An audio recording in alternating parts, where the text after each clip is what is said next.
ರಾಜಸ್ಥಾನದ ರಣಥಂಬೋರ್ ರಾಷ್ಟ್ರೀಯ ಉದ್ಯಾನ ಅಂತ ಇದೆ. ಅಲ್ಲೇನೋ ಕೆಲಸ ಮಾಡ್ತಾ ಇದ್ವಿ ಜನವರಿ ತಿಂಗಳು. ಹಾಗಾಗಿ ಬಹಳ ಚಳಿ ಇರುತ್ತೆ ರಾಜಸ್ಥಾನದಲ್ಲಿ ಆ ಸಮಯದಲ್ಲಿ. ಬೆಳಗ್ಗೆ ನೀವು ನಮ್ಮ ಕೆಲಸ ಎಲ್ಲ ಪ್ರಾರಂಭ ಆಗೋದು ಬೆಂಗಳೂರಿನಲ್ಲಿ ಕೆಲಸ ಪ್ರಾರಂಭ ಆಗೋದು 9 ಗಂಟೆ. ವನ್ಯಜೀವಿ ವಿಜ್ಞಾನಿಗಳಿಗೆ ಕೆಲಸ ಪ್ರಾರಂಭ ಆಗೋದು ಬೆಳಗ್ಗೆ 5 ಗಂಟೆಗೆ. ಕಾಡಿನಲ್ಲಿ ನೀವು ಕೆಲಸ ಮಾಡ್ಬೇಕು ಅಂದ್ರೆ 5 ಗಂಟೆಗೆ ಪ್ರಾರಂಭ ಮಾಡ್ತೀವಿ. ನಡ್ಕೊಂಡು ಹೋಗ್ತಾ ಇದ್ವಿ. ಎಲ್ಲಾ ಕಡೆ ಇಬ್ಬನಿ ಇತ್ತು, ಹಾಗಾಗಿ ಹೆಚ್ಚು ಕಾಣ್ತಾ ಇರಲಿಲ್ಲ. ತುಂಬಾ ಚಳಿ ಇದ್ರಿಂದ ಟೋಪಿ ಹಾಕೊಂಡಿದ್ವಿ, ಮಫ್ಲರ್ ಸುತ್ಕೊಂಡಿದ್ವಿ. ಹಾಗಾಗಿ ನನಗೆ ಕೇಳಿಸ್ತಾನೆ ಇರಲಿಲ್ಲ ಚೆನ್ನಾಗಿ. ಹಂಗಾಗ ನಾನು ನನ್ನ ಸ್ನೇಹಿತ ನಡ್ಕೊಂಡು ಹೋಗ್ಬೇಕಾದ್ರೆ, ಗಿರೀಶ್ ಅಂತ ಹೇಳಿ ಚಿಕ್ಕಮಂಗ್ಳೂರು, ನಡ್ಕೊಂಡು ಹೋಗ್ಬೇಕಾದ್ರೆ ನನ್ಗೇನೋ ಅನ್ಸು ನಾವು ನಡೀತಿರೋ ಹಾದಿ ಪಕ್ಕದಲ್ಲಿ ಏನೋ ಕೂತಿದೆ ಅಂತ. ನಿಂತ್ಕೊಂಡು ನೋಡಿದ್ರೆ ಅಲ್ಲಿ ಒಂದು 10 ಮೀಟರ್ ದೂರ ಒಂದು ಹುಲಿ ಕೂತಿದೆ. ಅದು ನಮ್ಮನ್ನ ನೋಡ್ತಾ ಇತ್ತು. ಬಹುಶಃ ನಾನು ಅದನ್ನ ಅಲ್ಲಿದೆ ಅಂತ ಗೊತ್ತಾಗ್ಲಿಲ್ದಿದ್ರೆ ನಾನು ಅವುಗಳನ್ನ ದಾಟ್ ಹೋಗ್ಬಿಡ್ತಾ ಇದ್ವಿ. ನಾವು ಹುಲಿಗೂ ಗೊತ್ತಿತ್ತು ನಾವು ಹೋಗ್ತಾ ಇದ್ವಿ ಅಂತ, ಆದ್ರೆ ನಮ್ಮನ್ನ ದಾಟ್ ಹೋಗ್ಲಿಕ್ಕೆ ಬಿಟ್ಬಿಟ್ರೋದೇನೋ. ನಮಗೆ ಗೊತ್ತೇ ಆಗ್ತಾ ಇರಲಿಲ್ಲ ಹುಲಿ ಕೂತಿದೆ ಅಲ್ಲಿ ಅಂತ. ಹಾಗಾಗಿ ಆ ಹುಲಿ ಕಂಡ ತಕ್ಷಣ ನಿಂತ್ಕೊಂಡೆ.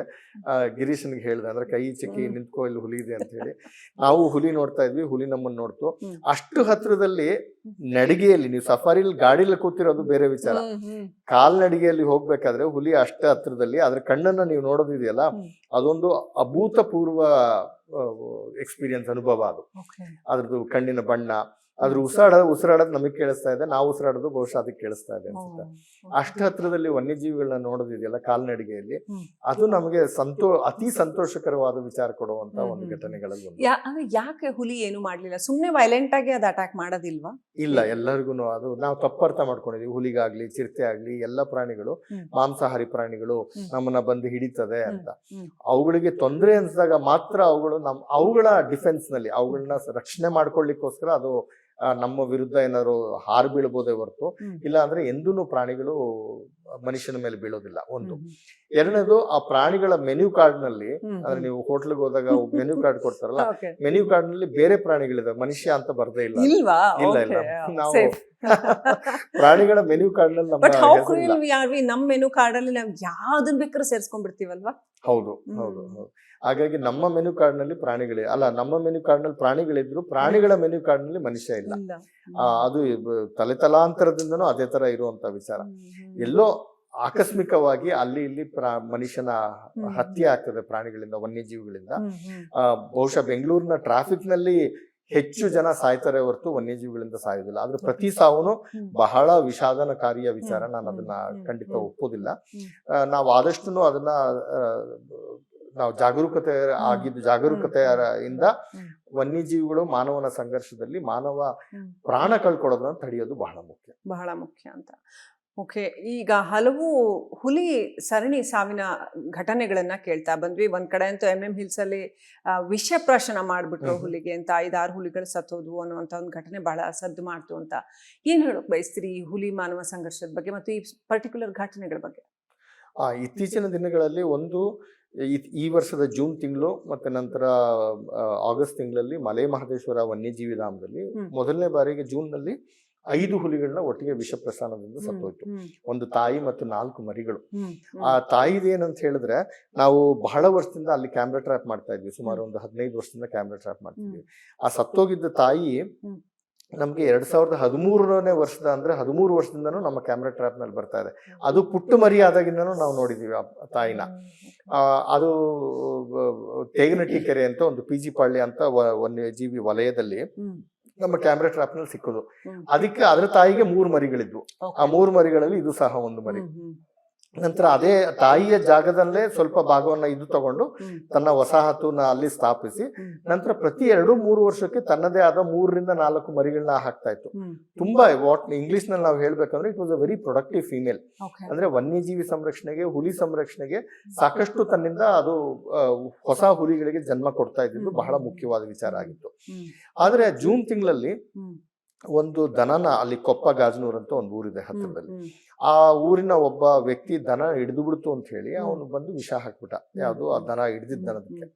ಆ ವಿಷ ಹಾಕಿದ ಅಂದ್ರೆ ಪ್ರತಿಕಾರವಾಗಿ ಆ ವಿಷ ಹಾಕಿದ ತಕ್ಷಣ ಅದು ಫ್ಯೂರೋಡಾನ್ ಅಂತ ಒಂದು ವಿಷ, ಕೆಮಿಕಲ್ ಪೆಸ್ಟಿಸೈಡ್, ಅದು ಅಂದ್ರೆ ಕೀಟನಾಶಕ. ಅಲ್ಲಿ ತುಂಬಾ ಚೆಂಡು ಎಲ್ಲದಕ್ಕೂ ಹಾಕ್ತಾರೆ ಅದನ್ನ ತಂದು ಆ ಫ್ಯೂರೋಡಾನ್ ಹಾಕ್ಬಿಟ್ಟಿದ್ದ ಆ ವ್ಯಕ್ತಿ ದನದ ಮೇಲೆ. ಅವನು ವಾಪಸ್ ಹೋಗಿದ್ದಾನೆ. ಆದ್ರೆ ಅವನು ಅದನ್ನ ಮುಂಚೆನೆ ಪ್ಲಾನ್ ಮಾಡಿದಾನೆ ಆ ವ್ಯಕ್ತಿ. ಅದಕ್ಕಿಂತ 4 ದಿವಸದ ಮುಂಚೆ ಅವ್ನಿಗೆ ಇನ್ನೊಂದು ದನ ಹಿಡಿದಿತ್ತಂತೆ, ದನ ಸತ್ತಿಲ್ಲ, ದನಕ್ಕೆ ಗಾಯ ಆಗಿತ್ತಂತೆ. ಅವನಿಗೆ ಅದು ಕೋಪ ಬಂದ್ಬಿಟ್ಟು ಇನ್ ಮತ್ತೆ ಹಿಡಿದ್ರೆ ನಾನು ಇದಕ್ಕೆ ವಿಷ ಹಾಕ್ತೀನಿ ಅಂತ ನಿರ್ಧಾರ ಮಾಡಿ, ಇದು 4 ದಿವಸ ಆದ್ಮೇಲೆ ಈ ಅವ್ನ ದನ ಹಿಡಿದ್ಮೇಲೆ ತಂದು ವಿಷ ಹಾಕ್ಬಿಟ್ಟು ಅವನ ಮಾವನ್ ಮಗನ ಯಾರನ್ನೋ ಮೋಟರ್ ಬೈಕಲ್ಲಿ ಕರ್ಕೊಂಡ್ಬಂದು ವಿಷ ಹಾಕ್ಬಿಟ್ಟು ವಾಪಸ್ ಹೋಗಿದ್ದಾರೆ. ಆ ವಿಷಯುಕ್ತ ದನವನ್ನ ಬಂದು ಈ ತಾಯಿ ತಿಂದು ಸತ್ತೋಗಿದೆ. ಜೊತೆಗೆ 4 ಮರಿಗಳಿತ್ತಲ್ಲ, ಸುಮಾರು 1 ವರ್ಷದ ವಯಸ್ಸಿನ ಮರಿಗಳು. ಆ 4 ಮರಿಗಳು ಸತ್ತೋಗ್ಬಿಡ್ತವೆ. ಅದೊಂದು ನೋಡ್ಲಿಕ್ಕೆ ಹೋದಾಗ ನಾನು ಒಂಥರ ಹೆಂಗ್ ಅನ್ಸ್ತದೆ ಅಂದ್ರೆ, ಈ ಶೋಲೆ ಚಿತ್ರ ನೋಡಿದಿರೋ ಇಲ್ವೋ ನಂಗೆ ಗೊತ್ತಿಲ್ಲ ನೀವು. ಶೋಲೆ ಚಿತ್ರದಲ್ಲಿ ಇನ್ಸ್ಪೆಕ್ಟರ್ ಸಂಜೀವ್ ಕುಮಾರ್ ಇದಾರಲ್ಲ, ಅವರು ಮನೆಯವ್ರನ್ನೆಲ್ಲ ಈ ಗಬ್ಬರ್ ಸಿಂಗ್ ಬಂದು ಕೊಂದ್ಬಿಟ್ಟಿರ್ತಾನೆ. ಅವನು ಸಂಜೀವ್ ಕುಮಾರ್ ಮನೆಗೆ ರಜಕ್ಕೆ ಅಂತ ಬಂದಾಗ ಸೊಸೆಗೆ ಸೀರೆ ಇಟ್ಕೊಂಡ್ ಬಂದಿರ್ತಾನೆ, ಮೊಮ್ಮಕ್ಳಿಗೆ ಸ್ವೀಟ್ ಎಲ್ಲ ತಂದಿಟ್ಕೊಂಡಿರ್ತಾನೆ. ಅವ್ನ ಮನೆಗೆ ಬಂದು ನೋಡಿದ್ರೆ ದಾರುಣವಾದ ಒಂದು ಘಟನೆ ನಡೆದಿರುತ್ತೆ. ಎಲ್ಲ ಮೊಮ್ಮಕ್ಳನ್ನೆಲ್ಲ ಸತ್ತೋಗಿರ್ತಾರೆ, ಆ ಉಯ್ಯಾಲೆ ತೂಗ್ತಾ ಇರುತ್ತೆ. ಒಂಥರ ಅದು ಹೇಳಕ್ಕಾಗಲ್ಲ, ಅಷ್ಟು ಒಂಥರ ಘೋರವಾದ ಘಟನೆ ನಮ್ಗೆ ಚಿತ್ರದ ಮೇಲೆ ತೋರಿಸ್ತಾರೆ ಅವರು. ಅದೇ ತರ ಅನ್ಸ್ಬಿಡ್ತು ನನ್ಗೆ ಅಲ್ಲಿ ಹೋದಾಗ. 4 ಮರಿಗಳು, 2 ಮರಿಗಳು ಒಂದ್ ಕಡೆ ಬಿದ್ದಿದೆ, ಇನ್ನೊಂದ್ ಮರಿ ಇನ್ನೊಂದ್ ಕಡೆ ಬಿದ್ದಿದೆ, ಇನ್ನೊಂದ್ ಮರಿ ಅಲ್ಲಿಂದ ಸುಮಾರು 100 ಮೀಟರ್ ದೂರದಲ್ಲಿ ಒಂದು. ನೀವು ಅವುಗಳನ್ನೆಲ್ಲ ಕ್ಯಾಮೆರಾ ಟ್ರಾಪಿಂಗ್ ಅಲ್ಲಿ ರೆಗ್ಯುಲರ್ ಆಗಿ ನೋಡಿದ್ವಿ. ಮತ್ತೆ ಅವತ್ತು ಸತ್ತೋಗಿದ್ದಾಗಲ ನನಗೆ ಕರೆದಿದ್ರು ಅಲ್ಲಿ ಅರಣ್ಯಾಧಿಕಾರಿಗಳು. ಮತ್ತೆ ಸರ್ಕಾರ ಸಹ ಒಂದು ಸಮಿತಿ ನಿರ್ಮಿಸಿತ್ತು. ಆ ಸಮಿತಿಯಲ್ಲಿ ನನ್ನ ಸದಸ್ಯನಾಗಬಹುದಾಗ ನೋಡಿದಾಗ ಒಂಥರ ಏನಪ್ಪಾ ಇದು, ಹಿಂಗೆ ನಾವು ಮನುಷ್ಯರು ಇಷ್ಟು ಕ್ರೂರಿಗಳಾಗ್ಬಿಟ್ಟಿದೀವಿ. ಆ ದನ ಸತ್ತೋದಾಗ ಖಂಡಿತ ಅದು ಅವರಿಗೆ ಪರಿಹಾರ ಸಿಕ್ಬೇಕು, ಅದು ಒಳ್ಳೆ ವಿಚಾರ ಅಲ್ಲ. ಆದ್ರೆ ಅದು ಸತ್ತಿದ್ದ ವಿಚಾರಕ್ಕೆ ನಾವು ಕಾನೂನನ್ನ ನಮ್ಮ ಕೈಗೆ ತಕೊಂಡು 5 ಹುಲಿಗಳನ್ನ ನಾವು ಸಾಯಿಸೋದಿದೆಯಲ್ಲ, ಅದು ಖಂಡಿತ ಒಪ್ಪುವಂತ ವಿಚಾರ ಅಲ್ಲ. ಯಾಕೆಂದ್ರೆ ಅದು ಇನ್ನು ಮಲೈಮಹದೇಶ್ವರ ಬೆಟ್ಟದಲ್ಲಿ ಹುಲಿಗಳ ಸಂಖ್ಯೆ ಈಗ ಒಂಥರ ಚೇತರಿಸ್ಕೊಳ್ತಾ ಇದೆ. ಹಿಂದೆಲ್ಲ ವೀರಪ್ಪನಿಂದಾಗಿ ಅಷ್ಟೊಂದು ಪ್ರಾಣಿಗಳ ಹತ್ಯೆ ಆಗಿತ್ತು, ಆನೆಗಳ ಹತ್ಯೆ ಆಗಿತ್ತು. ಆಗ ಈಗ ಸ್ವಲ್ಪ ಚೇತರಿಸ್ಕೊಳ್ತಿದ್ದಂತ ಸಮಯದಲ್ಲಿ ಈ 5 ಹುಲಿಗಳು ಸತ್ತೋಗಿದ್ದು ಬಹಳ ಘೋರವಾದ ಘಟನೆ.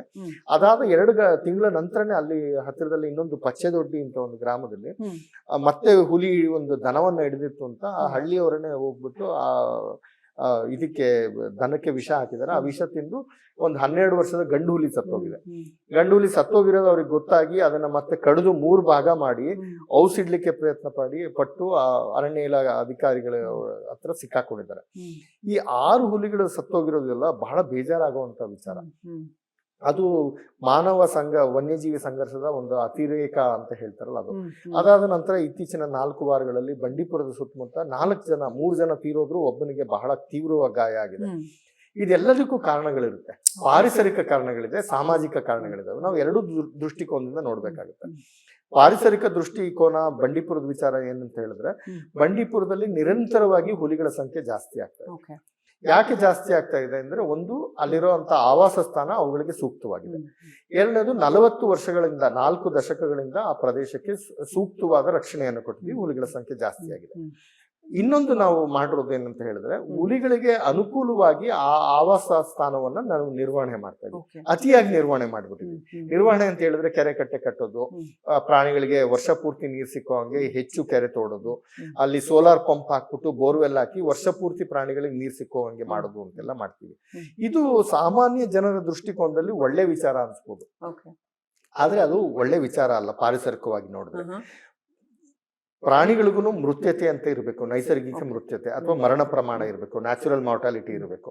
ಇಲ್ಲ ಅಂತ ಹೇಳಿದ್ರೆ ಹುಲಿ ಆನೆಗಳಂತ ಪ್ರಾಣಿಗಳಿಗೆ ನಿಸರ್ಗದಲ್ಲಿ ವೈರಿಗಳಿಲ್ಲ. ಹಂಗಾಗಿ ಒಂದು 5 ವರ್ಷಕ್ಕೆ ಸಾಯುವಂತ ಹುಲಿ 15 ವರ್ಷ ಇರುತ್ತೆ. ಮತ್ತೆ ಹೊಸ ಹುಲಿಗಳು ಅದಕ್ಕೆ ಸೇರ್ಪಡೆ ಆಗ್ತಾನೆ ಇರುತ್ತೆ. ಆ ಸಂಖ್ಯೆಗೆ ಆ ಹುಲಿಗಳ ಸಂಖ್ಯೆ ಜಾಸ್ತಿ ಆದಾಗ ಕಾಡು ಹಿಗ್ತಾ ಇಲ್ಲ, ಅವುಗಳ ಆವಾಸ ಸ್ಥಾನ ಹಿಗ್ತಾ ಇಲ್ಲ.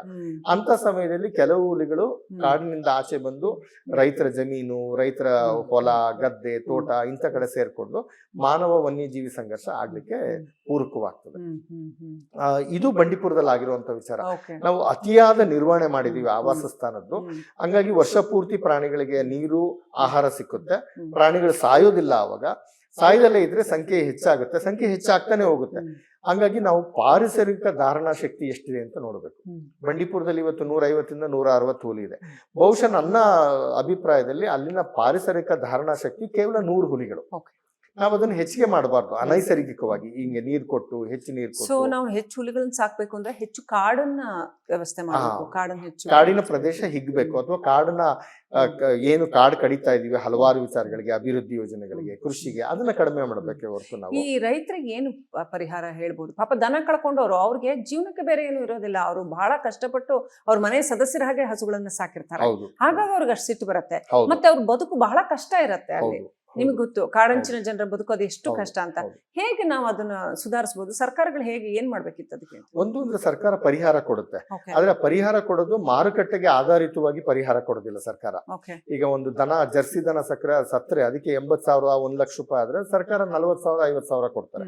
ಆ ಕೊಡೋ ಹಣನು 1 ವರ್ಷ ಆದ್ಮೇಲೆ ಬರುತ್ತೆ. ಹಾಗಾಗಿ ಸರ್ಕಾರ ಅದನ್ನು ಮಾರುಕಟ್ಟೆ ಆಧಾರಿತ ಪರಿಹಾರ ಕೊಡಬೇಕು. ಮತ್ತೆ ಇವಾಗ ದನ ಹಿಡಿದ್ರೆ ಇವತ್ತು ಹಿಡಿದ್ರೆ 1 ತಿಂಗಳೊಳಗಡೆ ಅವನಿಗೆ, ರೈತನಿಗೆ ಹಣ ಬರೋ ಹಂಗ್ ಮಾಡಿದ್ರೆ ರೈತನ ಕೋಪನೂ ಕಡಿಮೆ ಆಗುತ್ತೆ. ಮತ್ತೆ ರೈತರು ಅಷ್ಟೇ, ಅಯ್ಯೋ ಅದನ್ನು ಹುಲಿನೂ ಒಂದು ಪ್ರಾಣಿ ಸ್ವಾಮಿ, ಆನೆನೂ ಒಂದು ಪ್ರಾಣಿ ಸ್ವಾಮಿ, ಅದಕ್ಕೂ ಒಂದು ಹೊಟ್ಟೆ ಇದೆ, ಅದಕ್ಕೂ ಆಹಾರ ಬೇಕು ಅಂತ ಅವ್ರಿಗೂ ಬಹಳ ಮೃದುತ್ವ ಇದೆ. ಆದ್ರೆ ತೀರಾ ಆದಾಗ, ಅತಿಯಾಗಿ ಆದಾಗ ಅವ್ರ ದನಗಳನ್ನ ಹಿಡಿದು ಅವರಿಗೆ ಪರಿಹಾರನೇ ಸಿಕ್ಕಲೇ ಇದ್ದಂತಹ ಸಮಯದಲ್ಲಿ ಅವ್ರಿಗೆ ಕೋಪ ಬರುತ್ತೆ. ನಿಮಗೆ ಕೋಪ ಬಂದಾಗೆ ನಮ್ದೇನೋ ಮೋಟರ್ ಬೈಕ್ ಹಾಳಾಗಿ ಇನ್ಶೂರೆನ್ಸ್ ಬರ್ಲಿಲ್ಲ ಅಂದ್ರೆ ಹೇಗಾಗುತ್ತೆ, ಅದೇ ತರ ಅದನ್ನು. ಹಾಗಾಗಿ ಸರ್ಕಾರ ಪರಿಹಾರ ಕೊಡೋದನ್ನ ಜಾಸ್ತಿ ಮಾಡ್ಬೇಕು, ಹೆಚ್ಚು ಮಾಡ್ಬೇಕು, ಮತ್ತೆ ಬೇಗ ಪರಿಹಾರ ಕೊಡೋಂಗ್ ಮಾಡ್ಬೇಕು. ಇದು ಒಂದು ಅಲ್ಪ ಕಾಲದ ಒಂದು ಅಂದ್ರೆ short term solution. Long term solution, ದೀರ್ಘಾವಧಿಯಾಗಿ ನಾವು ನೋಡ್ಬೇಕು ಅಂದ್ರೆ ಈಗೇನು ತಪ್ಪು ನಿರ್ವಹಣೆ ಮಾಡ್ತಾ ಇದೀವಿ, ವನ್ಯಜೀವಿಗಳ ಆವಾಸ ಸ್ಥಾನ, ನೀರ್ ಹೆಚ್ಚು ಮಾಡೋದು, ಹುಲ್ಲುಗಾವಲು ಮಾಡೋದು, ಇದನ್ನ ನಿಲ್ಸ್ಬೇಕು ನಾವು. ಇದನ್ನ ನಿಲ್ಸಿದ್ರೆ ಪಾರಿಸರಿಕವಾಗಿ ಒಂದು ಪ್ರದೇಶದಲ್ಲಿ ಎಷ್ಟು ಹುಲಿ ಇರ್ಬೇಕು ಅಷ್ಟೇ ಹುಲಿ ಇರುತ್ತೆ. ಇಲ್ಲ ಅಂದ್ರೆ ನೈಸರ್ಗಿಕ ಮೃತ್ಯತೆಗೆ ನಾವು ಅವಕಾಶ ಮಾಡ್ಕೊಡೋದಿಲ್ಲ. ಬಂಡೀಪುರದಲ್ಲಿ ಒಂದು ತಾಯಿ ಹುಲಿ ಸತ್ತೋಗಿದೆ ಇತ್ತೀಚೆಗೆ. ಅವುಗಳಿಗೆ 4 ಮರಿ ಇತ್ತು ಅಂತ. ಆ 4 ಮರಿನ ಇವಾಗ ಜನ ಒಳ್ಳೆ ಮೃಗಾಲಯದ ಮರಿಗಳ ತರ ಸಾಕ್ತಾ ಇದಾರೆ ಅದನ್ನೀಗ. ಅದಕ್ಕೆ ಮಾಂಸ ಕೊಡೋದು, ಅವುಗಳಿಗೆ ಸಂರಕ್ಷಣೆ ಮಾಡೋದು, ಅದೆಲ್ಲ ಅದು ಮಾಡಬಾರ್ದು. ಅವಾಗ ಆ 4 ಹೊಸ ಹುಲಿಗಳಿಗೆ ಸ್ಥಾನ ಎಲ್ಲಿದೆ? ಈಗ ಕಾಡು ಹಿಗ್ಗಿಲ್ಲ. ಹಾಗಾಗಿ ಅದು ಪರಿಸರ ಅಥವಾ ನಿಸರ್ಗ ಅದಕ್ಕೆ ಏನ್ ನಿರ್ಧಾರ ಮಾಡುತ್ತೆ, ಅವುಗಳ ಹಣೆ ಬರಹ ಅದನ್ನ ನಿರ್ಧಾರ ಮಾಡ್ಲಿಕ್ಕೆ ನಾವು ಬಿಡಬೇಕು. ಅದೇ ರೀತಿನಲ್ಲಿ ನಾವು ಈ ಆನೆ ಮಾನವ ಸಂಘರ್ಷ ತುಂಬಾ ನೋಡ್ತಾ ಇದೀವಿ. ಹೆಂಗೆ ಅಂದ್ರೆ ಪ್ರತಿ ದಿನ ಒಂದ್ ಸುದ್ದಿ ಇರುತ್ತೆ, ಪ್ರತಿ ದಿನ ಒಂದ್ ವಿಜುವಲ್. ಈಗ ಒಂದು ಆಕ್ಸಿಡೆಂಟ್ ವಿಜುವಲ್ ಹೆಂಗ್ ಬರುತ್ತೋ ಅಷ್ಟರ ಮಟ್ಟಿಗೆ ಆನೆಗಳು ಹಳ್ಳಿಗಳಿಗೆ ನುಗ್ಗುವಂಥದ್ದು. ಎಸ್ಪೆಷಲಿ ಮಂಡ್ಯ ಸೈಡು, ಹಾಸನ, ಸಕಲೇಶ್ಪುರ, ಬೇಲೂರು, ಪ್ರತಿ ದಿನ ಸುದ್ದಿಗಳು ಬರ್ತವೆ. ಹೌದು ಹೌದು. ಯಾಕೆ ಅಷ್ಟೊಂದು ಜಾಸ್ತಿ ಆಗ್ತಾ ಇದೆ? ನಾವು ಹೆಂಗ್ ಹ್ಯಾಂಡಲ್ ಮಾಡ್ಬೇಕು ಅದನ್ನ ಅಂತ? ಹೌದು. ಒಂದು ನಾನು ಮುಂಚೆ ಹೇಳಿದಾಗೆ ನಿರ್ವಹಣೆ. ಆನೆಗಳಿಗೂ ಸಹ ಯಾವುದೇ ನೈಸರ್ಗಿಕ ವೈರಿಗಳಿಲ್ಲ. ಅವುಗಳಿಗೆ ವೈರಿಗಳು ಅಂತ ಹೇಳಿದ್ರೆ ಆಹಾರ ಮತ್ತು ನೀರು ಮತ್ತು ಆಹಾರದ ಕೊರತೆ. ಅದು ನೈಸರ್ಗಿಕವಾಗಿ ಕೆಲವು ಸಲ ಕಡಿಮೆ ಇರುತ್ತೆ, ಕೆಲವು ಸಲ ಜಾಸ್ತಿ ಆಗುತ್ತೆ. ಈಗ ಮಳೆಗಾಲ, ಈ ವರ್ಷ ತುಂಬಾ ಮಳೆ ಬಂದಿದೆ ಕೆಲವು ಪ್ರದೇಶದಲ್ಲಿ, ಕೆಲವು ಪ್ರದೇಶದಲ್ಲಿ ಮಳೆ ಬಂದಿಲ್ಲ. ಮಳೆ ಬಂದಿಲ್ಲದಂತಹ ಸಮಯದಲ್ಲಿ ಕೆಲವು ಆನೆಗಳ ಸಂಖ್ಯೆ ಕಡಿಮೆ ಆಗ್ತದೆ, ಕೆಲವು ಪ್ರದೇಶದ ಆನೆಗಳ ಸಂಖ್ಯೆ ಕಡಿಮೆ ಆಗುತ್ತೆ, ಅಥವಾ ಮರಿಗಳ ಆನೆಗಳು ಸತ್ತೋಗ್ತವೆ. ಅದು ನಿಸರ್ಗದ ಒಂದು ಸರ್ವೈವಲ್ ಆಫ್ ದ ಫಿಟ್ಟೆಸ್ಟ್ ಅಂತ ಹೇಳ್ತಾರಲ್ಲ, ಅದು ಒಂದು ಭಾಗ.